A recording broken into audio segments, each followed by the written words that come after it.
Hi అందరికీ నమస్కారం. నేను మీ దీక్ష. కర్ణాటకలో హాసన్ జిల్లాలో బేలూరు చెన్నకేశవ ఆలయం 103 ఏళ్ళు నిర్మించిన అద్భుతమైన శిల్పాలు కలిగిన ఆలయం. ఈ గుడిలోని శిల్పాలన్నీ చూడాలంటే ఒకరోజు సరిపోదు. ఈ ఆలయాన్ని సోక్ స్టోన్తో నిర్మించారు. ఈ రాయి భూమిలో ఉన్నంత వరకు మెత్తగా ఉంటుంది, బయటికి వస్తే గట్టి పడుతుంది. అందుకే అంత అందంగా శిల్పాలను చెక్కగలిగారు. ఇంటర్లాకింగ్ టెక్నాలజీ సిస్టంతో కట్టారు. ఇటుక, శాండ్, సిమెంట్ ఎక్కడా కనపడదు. ఈ ఆలయంలో 10,000 శిల్పాల కంటే ఎక్కువ ఉన్నాయి. ఈ ఆలయం 8 గంటలకు మొదలు అవుతుంది.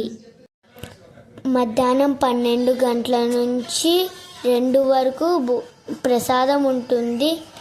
భోంచేయాలనుకునే వాళ్ళు భోంచేయండి. నా వాయిస్ నచ్చినట్లయితే లైక్ చేయండి. ఇంకో కొన్ని వీడియోలు చెప్తాను.